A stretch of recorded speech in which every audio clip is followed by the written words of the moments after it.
नमस्कार. शिक्षणाची बाराखडी या यूट्यूब सिरीजमध्ये मी डॉक्टर दीपक आपणा सर्वांचे हार्दिक स्वागत करतो. आपल्या सहकार्याने या यूट्यूब चॅनलला 10,000पेक्षा अधिक सबस्क्रायबर झाल्याबद्दल आपणा सर्वांचे धन्यवाद.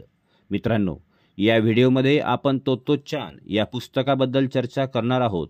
सर्वप्रथम मी हे स्पष्ट करू इच्छितो की हे पुस्तक समीक्षण नाही किंवा पुस्तकाचे वाचनसुद्धा नाही. हे तोत्तोचान पुस्तकाच्या संदर्भाने मुक्त चिंतन आहे आणि आपल्याही चिंतनाकरिता काही मुद्दे देण्याचा मी प्रयत्न करणार आहे. तसेच सर्वाधिक प्रतिकूल परिस्थितीत सकारात्मक विचार करण्याच्या क्षमतेचे सर्वोत्तम उदाहरण आपण या व्हिडिओमध्ये पाहणार आहोत.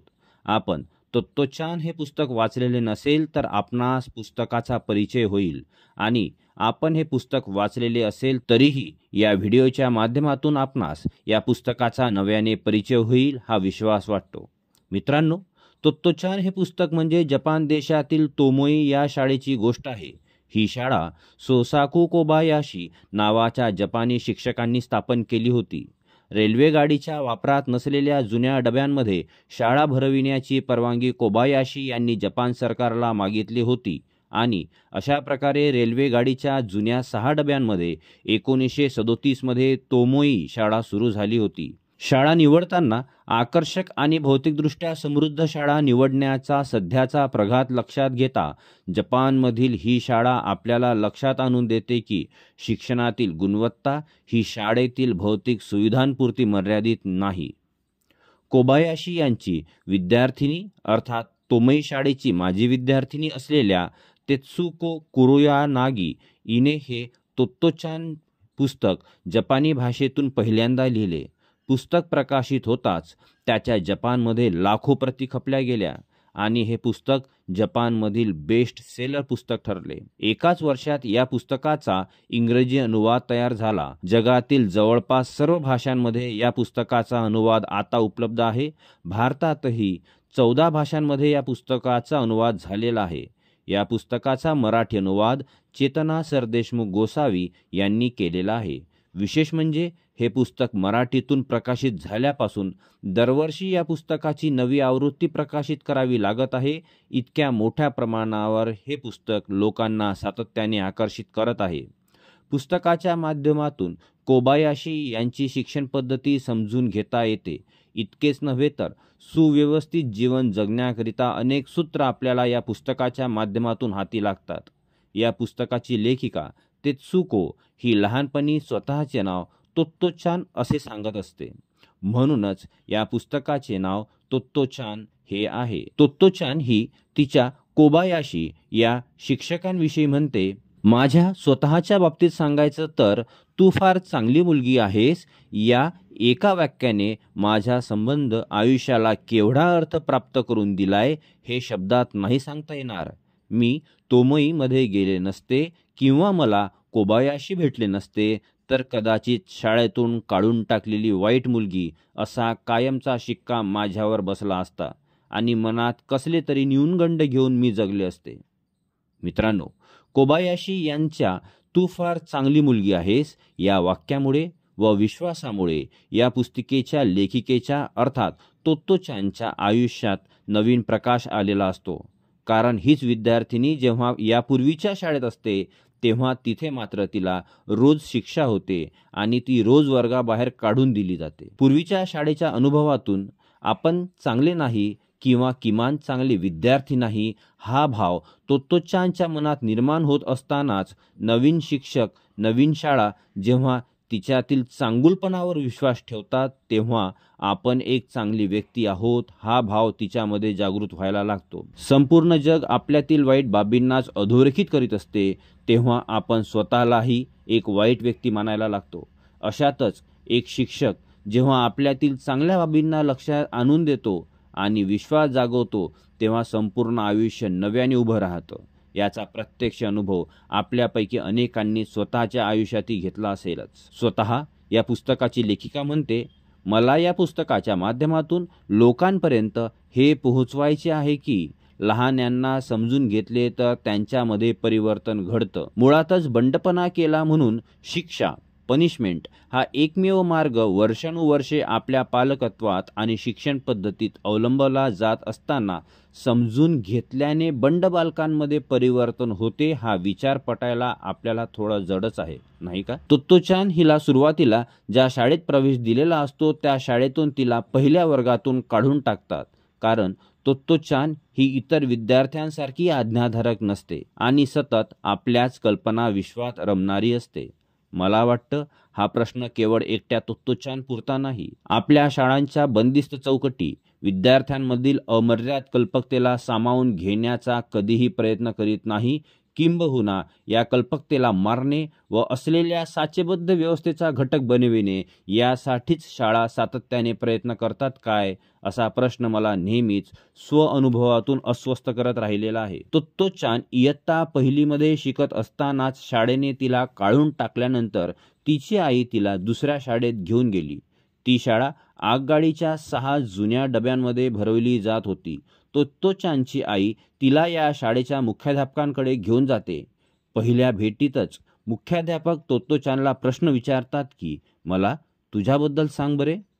मुख्याध्यापकांच्या या प्रश्नावर तोत्तो-चान मुख्याध्यापकांशी काही तास बोलते. पुढे ती म्हणते आजपर्यंत यांच्या इतकं अर्थात मुख्याध्यापकांइतकं कोणीच तिला आवडलं नव्हतं, कारण आतापर्यंत इतका वेळ तिचं बोलणं कोणीच ऐकून घेतलं नव्हतं आणि तेही इतक्या मनापासून न कंटाळता.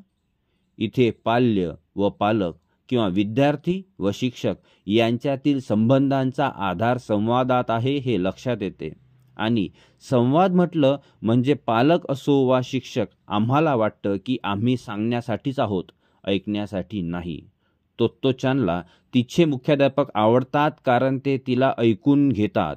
आपल्यासाठी प्रश्न निर्माण होतो, पालक म्हणून अथवा शिक्षक म्हणून आपण आपल्या बालकांचे म्हणणे ऐकून घेतो आहोत का, की सतत आणि सतत काहीतरी सांगत आहोत? मुळातच संवादाची सुरुवात बोलण्याने नाही तर ऐकण्याने संवादाची सुरुवात करण्याचे मोठेपण आपल्याकडे आहे का, हा आत्मपरीक्षणाचा प्रश्न आहे. तोमईतील अभ्यासाबद्दल पुस्तकात सांगितलेले आहे की सगळा अभ्यास जवळजवळ स्वतंत्रपणे करावा लागायचा.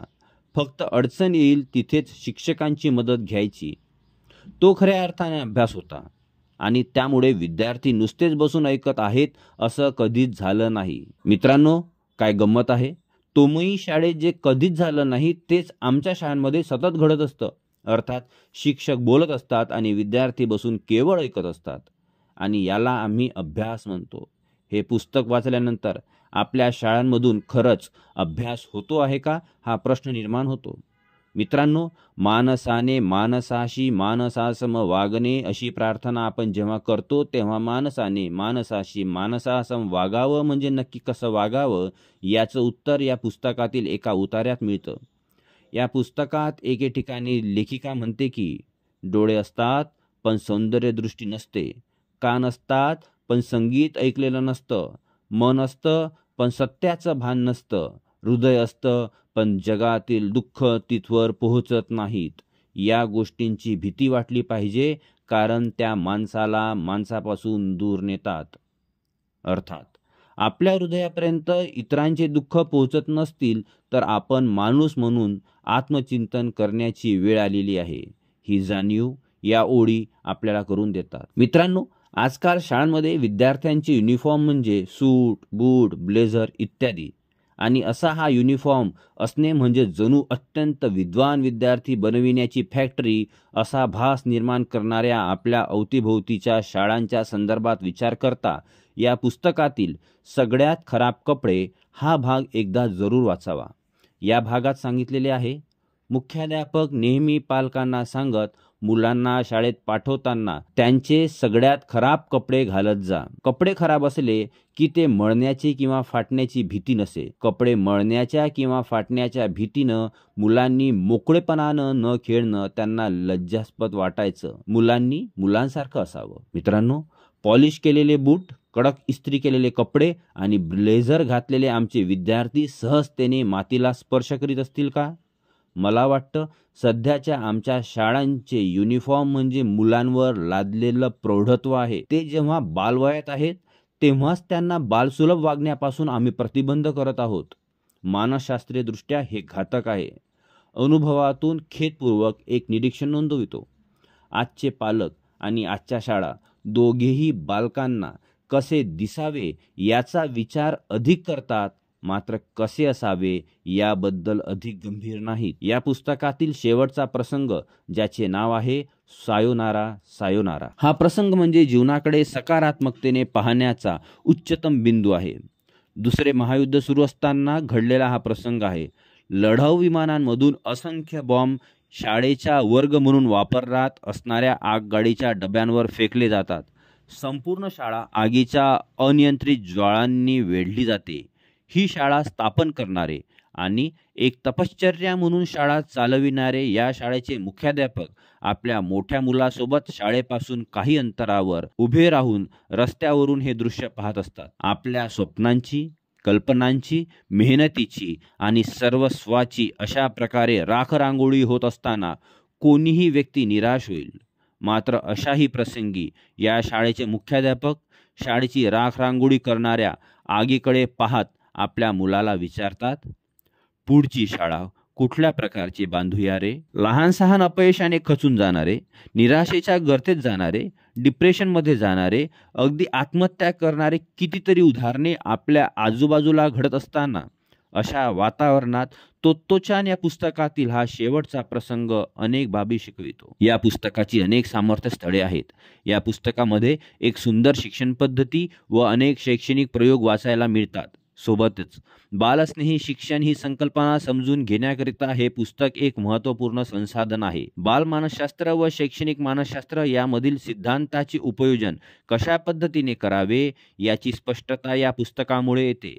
या पुस्तकाची लेखनशैली अशा प्रकारची आहे की वाचकाला हे पुस्तक पूर्ण वाचून झाल्याशिवाय बाजूला ठेवण्याची इच्छा होत नाही. ज्यांनी एकदा वाचलं त्यांना पुन्हा पुन्हा वाचावे असे वाटेल आणि प्रत्येक वेळेस नवीन आनंद देईल इतकी ताकद या पुस्तकात आहे. असे हे सर्वांग सुंदर पुस्तकाबद्दल आज आपण चर्चा केली. पुढील व्हिडिओमध्ये लवकरच भेटूया नवीन पुस्तक घेऊन.